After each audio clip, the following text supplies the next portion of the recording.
Steven Seagal was not looking for attention that day. Dressed in dark jeans and a plain jacket, he sat quietly at a small café near a busy street, sipping his coffee, minding his own business. No cameras, no entourage, just another ordinary afternoon or so it seemed. Then he noticed her. She stood near the counter, arms crossed tightly, shoulders slightly hunched, as if trying to make herself invisible.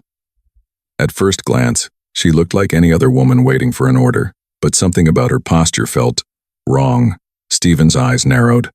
As she reached for her wallet, the sleeve of her sweater slid up just enough to reveal dark purple bruises wrapped around her wrist, fading fingerprints. Old and new marks layered together. Steven froze. Years of training, discipline, and awareness had taught him one thing. Bruises like that were not accidents. The woman quickly pulled her sleeve back down, glancing around nervously, as if afraid someone had noticed. Her hands trembled slightly. Her breathing was shallow. Then Steven saw him. A man stood a few steps behind her, tall, impatient, jaw clenched. His eyes never left her. When she hesitated for a moment, he leaned in close and whispered something sharply in her ear. Her body flinched. Steven felt his jaw tighten. The man grabbed her arm, not hard enough to cause a scene, but firm enough to remind her who was in control. She didn't resist. She didn't speak. She just nodded. Around them, people laughed, talked, scrolled on their phones. No one seemed to notice. Or worse, no one wanted to. Steven slowly set his coffee down. He had played tough men on screen his entire life. Fighters, soldiers, protectors. But this was not a movie. This was real. The woman's eyes met his for just a second. In them, Steven saw fear. Not panic, not drama. Just quiet, exhausted. Fear, the kind that comes from being hurt too many times and expecting it again. She looked away immediately. Steven leaned back in his chair, calm on the outside, alert on the inside. He didn't rush. He didn't react emotionally. He observed the bruises, the body language, the man's control, the silence. Steven Seagal knew one thing for certain. Something was very wrong, and what he decided to do next without raising his voice, without throwing a punch, would shock everyone in that room. Steven Seagal didn't move right away. Instead, he watched. The woman stepped away from the counter with her drink, keeping her head down. The man followed closely behind, invading her space with every step. When she slowed, he nudged her forward with a hand at her lower back. Subtle, almost invisible, but unmistakably controlling. Steven had seen this before, not in movies, in real life. The man leaned toward her again, his lips barely moving. Whatever he said made her shoulders tense. She nodded quickly, like someone trying to avoid a punishment she already knew too well. Steven's instincts sharpened. He noticed the way the woman avoided eye contact with everyone, the way she flinched when a chair scraped loudly across the floor, the way her free hand stayed clenched, knuckles white, as if holding herself together took effort. The man, on the other hand, seemed irritated by everything. The wait time, the noise, her silence. "Come on," he muttered loudly enough for Steven to hear. "You're always so slow," she murmured an apology. Steven's jaw tightened, but his face stayed calm. Around them, the cafe buzzed with life. Two teenagers laughed over their phones. A couple argued playfully about what dessert to order. A barista called out names. Normal life. And right in the middle of it, something deeply wrong was happening quietly. Steven stood up and casually moved to a nearby table. Closer now, but not obvious. He didn't want to spook the situation. He didn't want the man to feel challenged yet. He wanted to be sure. The man suddenly grabbed the woman's wrist again, this time a little tighter. She winced before she could stop herself. Steven saw it clearly. That wasn't impatience. That was ownership. A knot formed in Steven's chest, not anger, but focus. The kind that comes before action. The woman whispered something, barely audible. The man snapped back sharply, his voice low but venomous. "Don't start." A few people glanced over, then quickly looked away. Steven exhaled slowly through his nose. This was how it always happened. Everyone saw enough to feel uncomfortable, but not enough to get involved. Steven looked at the exits, the spacing, the crowd. He wasn't thinking like an actor anymore. He was thinking like someone responsible for another human being's safety. Still, he didn't confront them. Not yet. He watched as the woman tried to pull her sleeve down further, hiding the bruises as if they were her fault. Her eyes darted toward the door, then back to the man. Escape clearly crossed her mind, but fear stopped it. Stephen caught her eye again, just for a moment. This time, he didn't look away. He gave her a small, almost imperceptible nod. Not dramatic, not obvious, just enough to say, "I see you." Her eyes widened slightly. The man noticed the exchange and turned toward Stephen, sizing him up. Their eyes locked. The stare was brief, but tense. Stephen didn't blink. After a second, the man scoffed and turned back, muttering under his breath. Stephen sat back down, heart steady, mind racing. He had confirmation now. This wasn't an argument. This wasn't stress. This was abuse. And it was happening in public, hidden in plain sight. Have you ever witnessed something like this in real life and felt unsure whether to step in? Comment below and tell me which country or city you're watching this from. Steven Seagal knew one thing. If he chose to act, there would be no turning back. And the moment he finally stood up, everything was about to change. Stephen waited until the man stepped away. It happened suddenly. The man's phone buzzed, and he moved a few steps toward the entrance to take the call, turning his back on the woman. He spoke in a low, irritated voice, pacing near the door. For the first time since she'd entered the cafe, the woman was alone. Stephen stood up. He didn't rush. He didn't look threatening. He walked slowly, deliberately, stopping a few feet away from her, close enough to speak quietly, far enough to not invade her space. "Excuse me," he said gently. She startled, eyes snapping up in fear, then quickly scanning behind her to check if the man was watching. "I'm sorry," she whispered automatically, as if expecting to be yelled at. Stephen shook his head. "You don't need to apologize. I just wanted to ask, are you okay?" The question was simple, non-accusatory, human. Her lips parted, but no sound came out. She swallowed hard. For a moment, it looked like she might lie like she'd done 100 times before. "I'm fine," she said finally, too quickly. Stephen nodded slowly, as if he expected that answer. "All right," he said.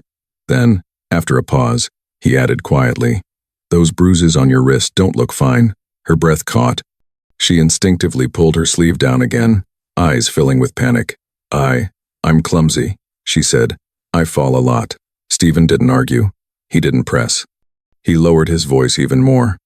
"I've trained my whole life to notice injuries," he said calmly. "Those aren't from falling." Her hands began to shake. She glanced toward the door again. The man was still on the phone, distracted, but not gone. "I can't talk," she whispered urgently. "Please, don't make this worse." Stephen felt a familiar weight settle in his chest. Not anger.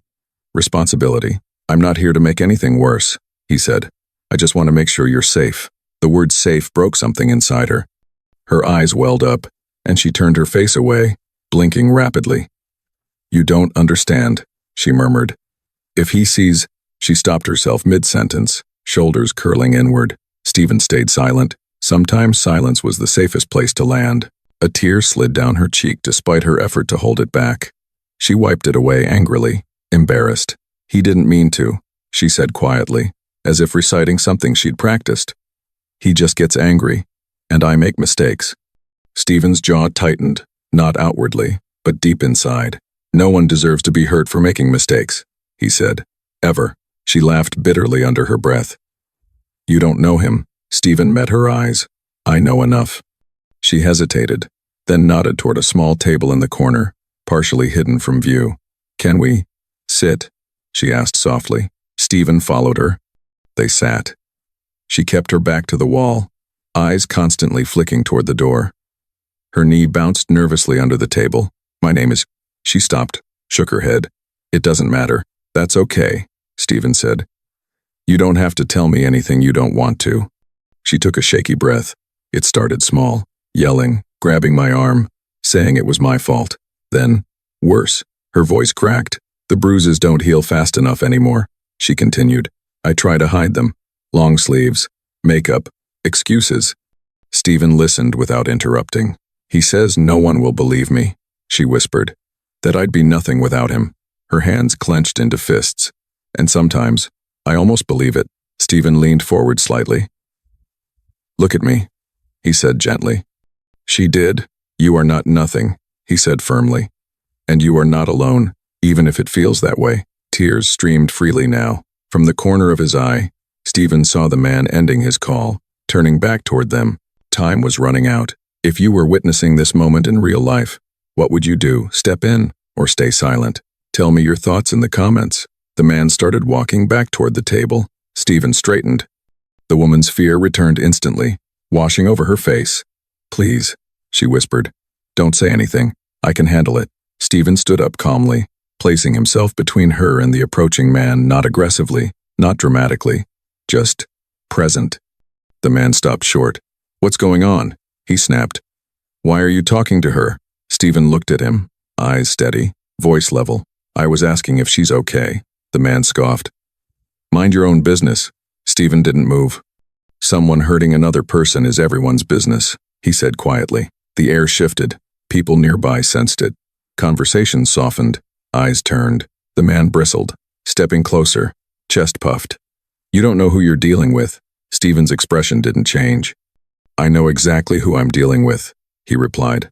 The woman held her breath, because in that moment, she realized something she hadn't felt in a long time. Someone was standing up for her. And what Steven Seagal was about to do next, without violence, without shouting, would shock not just the man in front of him, but everyone watching. The cafe had gone noticeably quieter, not silent but aware. People weren't staring openly, yet no one was fully looking away anymore either. Conversations had dropped to murmurs. Phones hovered just above tables, not recording yet, but ready. The man stood rigid in front of Stephen, jaw clenched, eyes sharp with irritation. He wasn't used to being challenged, especially not calmly. I told you to mind your business, he said, voice tight. Stephen didn't raise his voice. He didn't square his shoulders or clench his fists. He simply stood where he was, solid, unmovable. I am, Stephen replied evenly. This became my business the moment I saw someone being hurt. The man laughed short and hollow. You think you're some kind of hero? Stephen tilted his head slightly. No, he said. I think you're angry because someone finally noticed. That landed harder than any insult. The woman stood frozen behind Stephen, fingers gripping the edge of the table. Her breathing was shallow, but for the first time, she wasn't shrinking. Stephen's presence gave her something unfamiliar space. The man took a step closer. Too close. You don't know anything about us, he said through his teeth. This is a private matter. Stephen didn't step back. Abuse is never private, he replied calmly. It's just hidden. A few people nearby exchanged looks. A barista paused mid-motion behind the counter. Someone near the window slowly reached for their phone. The man's face reddened. Watch your mouth, he snapped. Stephen's eyes stayed steady, his expression unreadable. You're in public, he said. So let's keep this public. That was when the man realized something was slipping. Control. He turned sharply to the woman. Come on, he barked. We're leaving. Now. She flinched, then hesitated. Stephen noticed. The pause was brief, almost invisible, but it was there. She can decide for herself, Stephen said quietly. The man spun back around. She goes where I say she goes. Stephen shook his head once. No, she goes where she feels safe. The word safe echoed again and again. It struck something deep. The woman swallowed hard. Her hands trembled, but she didn't move. People were openly watching now. A man at the next table leaned back in his chair, eyes locked on the confrontation. A woman across the room shook her head in disbelief. Someone whispered, "This isn't right." The aggressor felt it. The shift. The judgment. He scoffed, forcing a smirk. You're really doing this? Over nothing? Stephen finally stepped slightly to the side, not away, but just enough to reveal the woman behind him. Look at her wrist, Stephen said calmly. The man froze for half a second. Then his expression hardened. She's clumsy. Stephen nodded. That's what abusers always say. A murmur rippled through the cafe. The man's voice rose.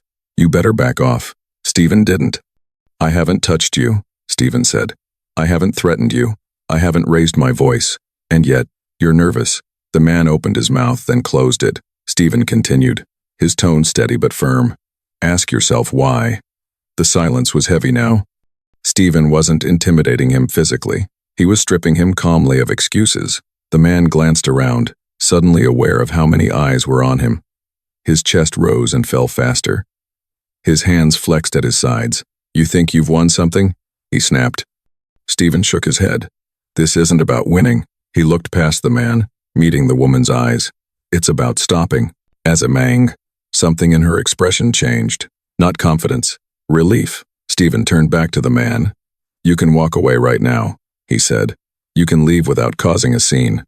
The man laughed again, louder this time, but it sounded forced. "And let everyone think I'm the bad guy?" Stephen met his stare. That choice was made long before today. That was when a phone was lifted openly. Then another, the man noticed. His face drained of color as he realized the moment had escaped him. This wasn't a private dynamic anymore. This was a public reckoning. He took a step back. Stephen didn't follow. He didn't need to. The woman slowly moved to Stephen's side, standing beside him, not behind. That single step spoke louder than any words. The man looked at her, stunned. "You're really doing this?" he demanded. Her voice was quiet but clear. "I'm tired." The cafe seemed to exhale all at once. Stephen said nothing. He didn't need to. Because the storm wasn't coming with fists or fury. It was coming with consequences. And what happened next when authority finally stepped in would shock everyone who thought silence was safer than standing up. The man stood there, exposed, not physically but morally. Phones were fully out now. No one pretended anymore. The cafe had transformed from a place of quiet routine into a courtroom of public conscience. Every movement, every word, every reaction was being watched. The man's confidence was gone. "You think this proves something?" he snapped, his voice sharp but uneven. "She's just being dramatic." Stephen didn't respond immediately. He took a slow breath, then spoke not loudly, not angrily but clearly enough for everyone to hear. "Drama is loud," Stephen said. "Fear is quiet." The man scoffed, but it sounded weak. "You're twisting things." Stephen turned slightly, addressing the room without raising his voice. "How many of you noticed the bruises before I said anything?" he asked calmly. A few people shifted uncomfortably. "How many of you felt something was wrong but didn't want to get involved?" No one answered. Stephen nodded. "That silence is what allows this to continue." The man clenched his fists. "You don't get to preach." Stephen met his eyes. "I'm not preaching. I'm naming what's happening." He gestured gently toward the woman. "She flinches when you speak. She apologizes for things that aren't her fault. She hides injuries that don't come from accidents." Stephen's tone remained steady. "These are patterns, and patterns tell the truth." The woman stood still, heart pounding. Tears streamed down her face, but she didn't wipe them away this time. For once, she wasn't ashamed. The man stepped forward suddenly. "Enough," he barked. "We're leaving." Stephen didn't block him. He blocked the idea. "She's not going anywhere with you right now," Stephen said quietly. The man laughed nervously. "And who's going to stop me?" Stephen didn't answer. A woman near the counter spoke up. "She can stay here." Another voice followed. "Yeah, leave her alone." Then another. "Someone call security." The man spun around, eyes wide. "You're all insane." Stephen stepped slightly closer, still not threatening, just present. "This is what accountability feels like," he said. "It's uncomfortable when control slips." The man's breathing grew heavier. He looked around wildly, realizing something irreversible had happened. The power dynamic had flipped. "You think you're better than me?" he hissed at Stephen. Stephen shook his head. "No. I think you're capable of choosing better, and right now, you're choosing not to." That cut deeper than anger ever could. Security staff from the cafe approached cautiously, alerted by the tension and the gathering crowd. "What's going on here?" one of them asked. Stephen didn't speak for the woman. He never did. Instead, he turned to her gently. "Would you like to tell them what's happening?" he asked. Her chest tightened. This was the moment she'd feared and prayed for. She took a breath. "He hurts me," she said quietly. The room seemed to freeze. "He grabs me. He yells. He tells me I deserve it." Her voice shook, but she didn't stop. "I've been scared to say anything." The man exploded. "She's lying." Stephen raised a hand not in command, but in calm. "Everyone can see the bruises," he said. "And everyone has seen how you've behaved." Security stepped between the man and the woman now. "Sir," one of them said firmly, "we're going to need you to step outside." The man's face twisted with rage and panic. "This isn't over," he snarled, pointing at the woman. Stephen's voice dropped low, firm, unignorable. "It is," he said. The words didn't threaten. They concluded. The man was escorted toward the door, shouting protests that only made things worse. Phones followed him as he left, his power completely stripped. The door closed behind him. Silence followed, then a collective breath. The woman collapsed into a nearby chair, shaking. Stephen knelt beside her, keeping his voice soft. "You did the hardest part," he said, speaking. She looked at him through tears. "I didn't think anyone would believe me." Stephen shook his head gently. "People believe the truth when it's finally allowed to breathe." Security asked if she wanted police involved. She nodded slowly. Stephen stood, giving her space, but staying close enough to remind her she wasn't alone. Around them, strangers watched with quiet respect. No cheers, no applause, just understanding. Stephen glanced around the room one last time. "If you see something like this again," he said calmly, "don't wait for someone else to act." He paused. "Be the someone." And as authorities were called and the woman was finally surrounded by support instead of fear, everyone there knew one thing for certain. What Seagal had done wasn't heroic because it was dramatic. It was heroic because it was human. The cafe felt different after he was gone. Not lighter, but safer. The woman sat quietly, wrapped in a borrowed jacket someone had gently placed around her shoulders. Her hands still trembled, but her breathing had begun to slow. For the first time in a long while, no one was rushing her, correcting her, or telling her what to do. Stephen stayed nearby, not hovering, not directing, just present. Police officers arrived within minutes. Their presence was calm, professional. No flashing lights inside the cafe, no raised voices. One officer knelt in front of the woman, speaking gently, while another reviewed the videos already circulating online. The evidence was undeniable. Multiple angles, clear audio, the bruises, the confrontation. The man's angry voice echoed from several phones as officers listened carefully. His threats, his tone, his desperation, all captured. Stephen didn't speak unless asked. When one officer finally turned to him and asked what he had seen, Stephen answered plainly, fact by fact, without emotion or exaggeration. He didn't dramatize. He didn't embellish. He didn't need to. Truth was enough. The woman gave her statement next. Her voice wavered at first, but it grew steadier with every sentence. Each word felt like a weight being lifted, painful, but freeing. When she finished, the officer nodded. "You did the right thing," he told her. Her eyes filled with tears again, but this time, they were different. Relief. Outside, the man was stopped by officers before he could leave the area. His protests were loud. His confidence was gone. When he realized how many people had recorded everything, his face fell. Control was no longer his. As he was escorted away, the crowd watching from a distance stayed silent. No cheers, no insults, just accountability. Back inside, the woman looked up at Stephen. "Why did you help me?" she asked quietly. "You didn't even know me." Stephen considered the question for a moment. "Because someone once helped me when they didn't have to," he said. "And because no one deserves to feel trapped." "Is dest?" She nodded slowly, absorbing his words. A paramedic arrived to examine her injuries. She winced as her sleeve was gently rolled back, revealing bruises that were worse than anyone had realized. The room grew quiet again. Stephen looked away, giving her dignity.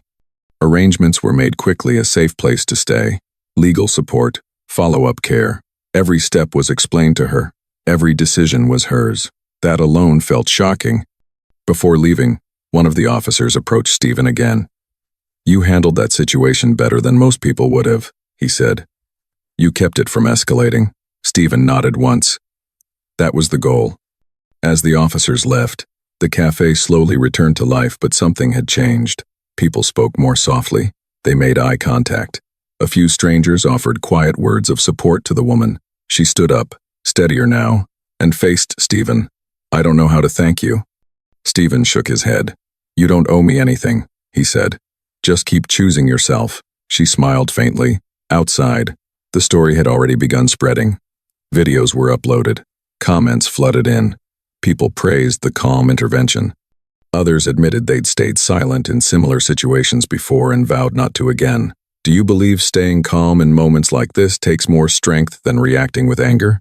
Type strong in the comments if you agree. Stephen didn't check his phone. He didn't need to see the views or the praise. He watched as the woman was escorted out safely by an officer, surrounded by people who cared. As she reached the door, she turned back one last time. Their eyes met. She nodded. Stephen nodded back. That was enough. Later that evening, headlines began to appear. Seagal steps in to stop abuse without throwing a single punch. Witnesses praise calm intervention in shocking cafe incident. But the real shock wasn't that Steven Seagal had stepped in. It was how he did it. No violence, no ego, no performance, just presence, patience, and the courage to say, "This is not okay." And as the story continued to spread, one thing became clear. What Steven Seagal did next didn't just stop one moment of abuse. It reminded thousands of people watching that silence is a choice, and so is standing up. By the next morning, the video was everywhere. Clips from the cafe flooded social media, not dramatic, not chaotic, but unsettling in the quietest way. Viewers watched Steven Seagal stand calmly between a frightened woman and the man who controlled her. They watched the power shift without shouting, without violence, without a single punch thrown, and it hit harder than any action scene ever could. Millions shared the footage. Comments poured in from around the world. "This is what real strength looks like. He didn't play a hero, he was one. I've seen this happen before and stayed silent. Never again." News outlets picked up the story, calling it a masterclass in de-escalation and courage. Experts praised the way the situation was handled, how one calm presence prevented escalation and gave a victim space to speak. Steven didn't give interviews right away. He didn't rush to explain himself, because the story wasn't about him. It was about a woman who finally felt safe enough to tell the truth. In the days that followed, it was confirmed that the man had been formally charged. The videos, witness statements, and medical reports made denial impossible. Protective orders were issued. Legal proceedings began. For the first time in years, the woman slept without fear. She moved into a safe environment. She met with counselors. She reconnected with people she had slowly been isolated from. Healing wasn't instant, but it had finally started. In a quiet moment, she later told a friend, "I didn't need someone to fight for me. I needed someone to stand with me." That sentence spread almost as fast as the video. When Steven was eventually asked why he acted the way he did, his response was simple. "I didn't do anything special," he said. "I paid attention." That line resonated deeply, because so many people realized they had seen similar signs before: the bruises, the fear, the control, and had looked away. Not out of cruelty, but uncertainty. Fear of being wrong, fear of making things worse. The story forced a difficult question into the open. What if staying silent is what makes it worse? Community organizations and advocacy groups shared the footage as an example of how intervention doesn't have to be aggressive to be effective. Schools, workplaces, and training programs used it to start conversations about awareness and responsibility. Steven Seagal became part of that conversation not as a celebrity, but as an example. He never portrayed himself as the savior. In fact, in his only public statement, he said something that stayed with millions of viewers. Real strength isn't about overpowering someone. It's about protecting those who feel powerless without becoming another threat. The cafe where it all happened placed a small sign near the counter weeks later. It read, "If you feel unsafe here, you are not alone. Please, tell a staff member." It was subtle, but it mattered. As for the woman, she chose privacy. No interviews, no public appearances, just a quiet rebuilding of her life on her own terms. And that, perhaps, was the most powerful ending of all. The story didn't end with applause or celebration. It ended with change. With awareness, with the understanding that heroes don't always announce themselves. Sometimes they simply notice, step forward, and refuse to look away. If this story moved you, type "respect" in the comments. If you believe silence protects the wrong people, share this story. And if you want more real-life stories where courage changes lives, subscribe to the channel, because one moment of awareness can become a lifetime of safety, and one person choosing to stand up can remind the world how powerful humanity still is.